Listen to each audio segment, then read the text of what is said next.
माशरा जो है वो किस तरफ को चला गया, बेहिसी की तरफ चला गया। बिल्कुल ठीक कह रहे हैं आप, मैं एग्री करता हूँ इससे। राजा साहब भी हमारे साथ हैं। राजा साहब, आपको आवाज आ रही मेरी राजा साहब? जी आ रही। सबसे पहले तो राजा साहब अस्सलाम वालेकुम और थैंक यू वेरी मच कि आपने ज्वाइन किया। वालेकुम अस्सलाम। राजा साहब, वही सवाल आपसे है जो बाकी दोस्तों से है, इसमें एक चीज और ऐड कर दूं मैं। दुख और तकलीफ वाली बात यह है कि अगर उनकी मसरूफियात मुल्क के आला तर वसी तर मफाद में कहीं हो कि उसके बगैर अगर वहां से वो हिलेंगे तो किसी बम पर, किसी धमाके पर, किसी चीज पर पैर रख के खड़े हैं, अगर इमरान खान साहब वहां पे हिल गए वहां जाने के लिए तो पीछे से वो सब ब्लास्ट हो जाएगा। तो हम अप्रिशिएट करते हैं वो कौम के लिए वहां पे खड़े हैं, नहीं हिल रहे। लेकिन इशू ये है कि अगर आपको अपनी स्क्रीन पे दिखा सकूं तो उन्होंने आज वजीर आजम हाउस में मतलब कि एक बड़ा दिन, मसरूफ दिन गुजारा है। और उस मसरूफ दिन में उनकी जो एक मसरूफियत ये भी थी कि तुर्क ड्रामे के अदाकार जो पाकिस्तान आए हुए हैं और पाकिस्तानी अदाकार जिनमें उनके कुछ अपने भी अदाकार बैठे हैं, जैसे शिबली फराज साहब हैं, जान अल्लाह को देनी है, ये सारे भी उनके साथ बैठे हैं, उनसे बाकायदा मुलाकात कर रहे हैं। लेकिन वहां पे नहीं जा रहे जहां पे आज अपोजिशन पूरी पहुंची हुई थी।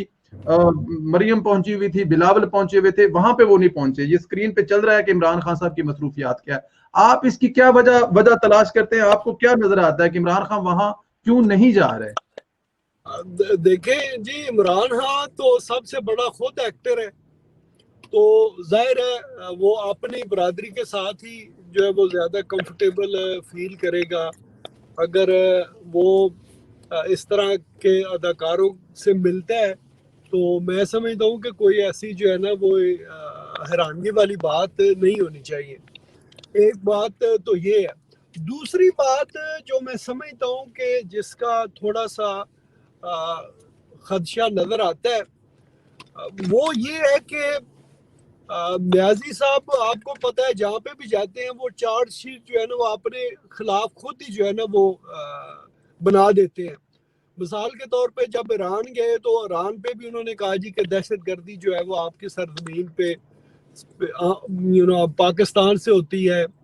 अमेरिका में गए तो वहां पे भी इसी तरह के बयान दिए। इंडिया में जाते हैं तो भी इस तरह के बयान देते हैं।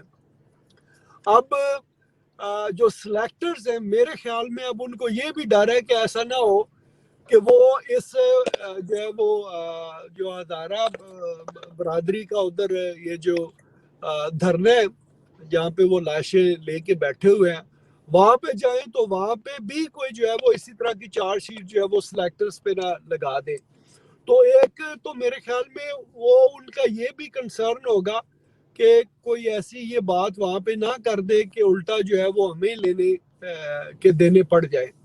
तो एक चीज ये है। दूसरी चीज ये है कि वो इंसान जो है वो बड़ा बेहिस है।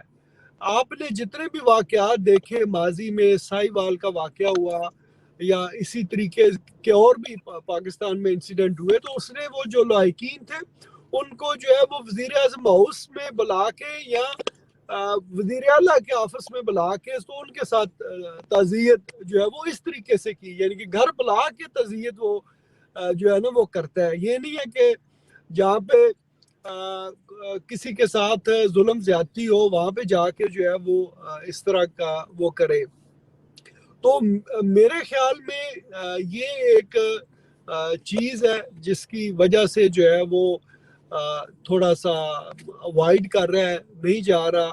और लोगों का भी जाहिर है रिएक्शन तो वहां पे होगा, मगर लीडरशिप तो यही होती है कि आपने लोगों के जख्मों पे जो है ना उनकी मरहम पट्टी एक तरह की करनी होती है। आपने जो है अगर उनकी कोई तलख बातें भी हैं तो वो भी आपने उनकी सहनी होती हैं।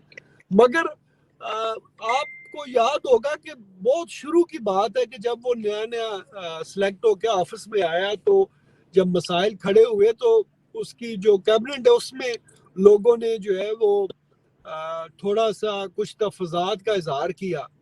तो इसने उनको भी बताया था कि आप जो है ना चुप करके बैठ जाएं, ना हम इनके वोटों से आए हैं और ना हमने जो है ना इनके वोटों की वजह से यहाँ से जाना है, तो लिहाजा आपने काम से काम रखे। तो जिसका वो लोगों के साथ इस तरीके से वो कनेक्शन ना हो तो मैं समझता हूँ कि वो बिल्कुल बेहिसी होगा। और दूसरी मिसाल आप देखें कि मियाँ साहब की वालदा मोहतरमा का इंतकाल हुआ, उसने अफसोस नहीं किया। ये पाकिस्तान की तारीख में ऐसा वाक़या आज तक नहीं हुआ कि जिसकी जितनी भी मुखालफत रही हो माजी में, इस तरह के वाक़यात में वो हमेशा एक दूसरे के दुख दर्द में जो है ना वो बराबर के शरीक होते हैं। मगर बदकिस्मती से जो है न्याजी साहब ने वो सारी जो हमारी रवायात है उससे हट के जो है वो काम किया है।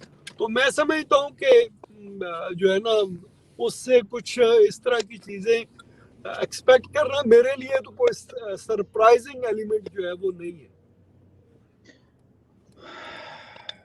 मैं बिलीव करें कि हम लोग सुबह से लेकर शाम तक सारा कुछ करते हैं। मैं ये तस्वीर जब